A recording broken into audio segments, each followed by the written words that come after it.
Panjenengan dalem para tamu miwah para pandherek upacara ingkang kinurmatan.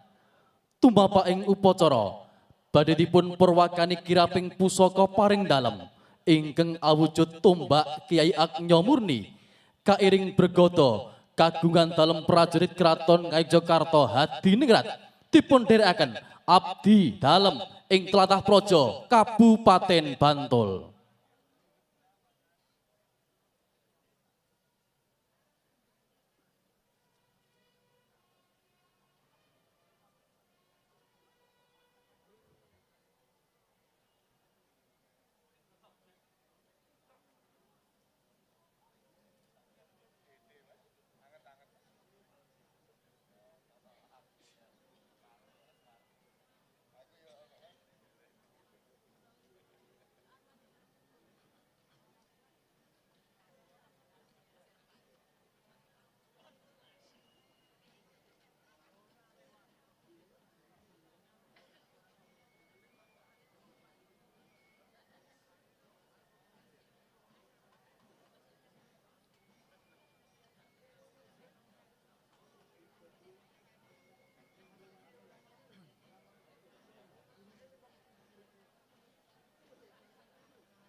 Kawuryan wus bidal pusaka sipat kandeling kawula lan praja Kabupaten Bantul wonten ing Sasana Agung pengetan ingkang kaping 1 sang dasa gangsal ateking praja Kabupaten Bantul.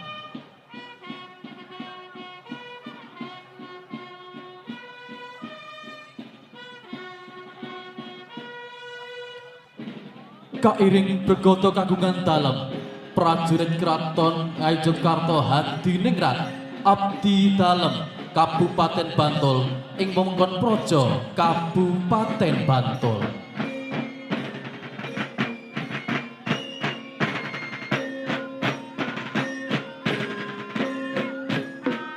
Pusaka sifat kandel kawula saha Praja Kabupaten Bantul awujud tombak ing aran Kyai Agnya Murni paring dalem ngarsa dalem Sri Sultan Hamengkubuwana ingkang jumeneng kaping 11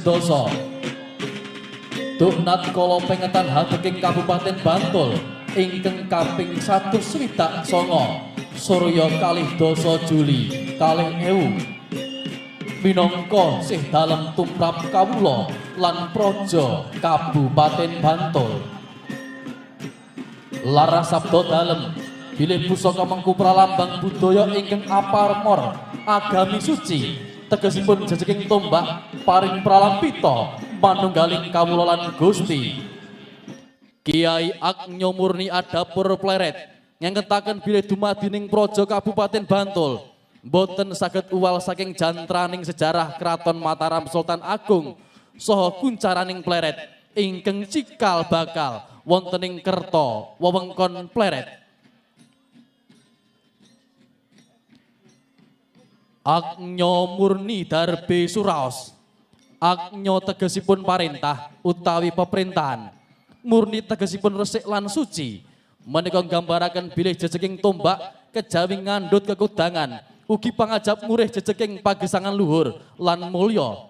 Inggih menika satunggaling landesan mujudaken peperintahan ingkang resik lan tumata kinarya gayuh raharjaning kawula lan praja Kabupaten Bantul. Menika dados cihna bilih kekudangan hamujudaken peperintahan ingkang resik tumata tetela sampun dangu gesang rembaka minangka gegayoning tata peperintahan wiwit tuk nalika semanten. Sakmenika warsa 2026 kanthi asesanti Bantul Bumi Satria Darmaning Satria Akarya Raharjaning Nagari.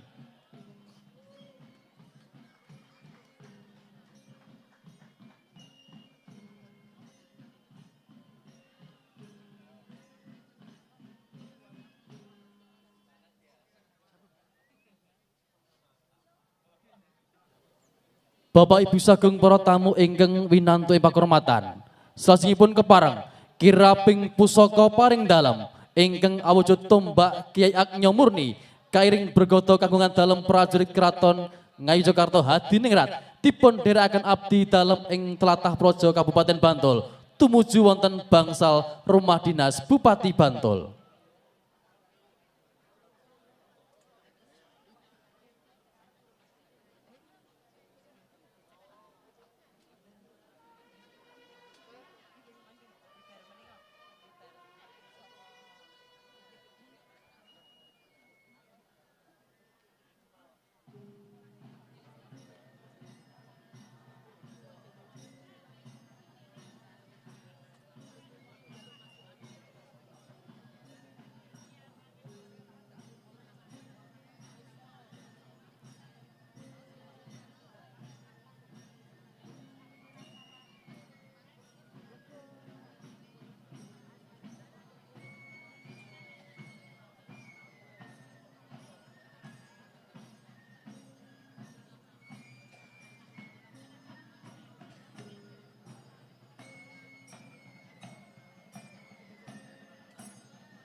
Bapak Ibu sagung para tamu ingkang winantu pakurmatan, upacara agung pengetan ingkang kaping 1 sang dasa gangsal hatiking Praja Kabupaten Bantul sampun paripurna.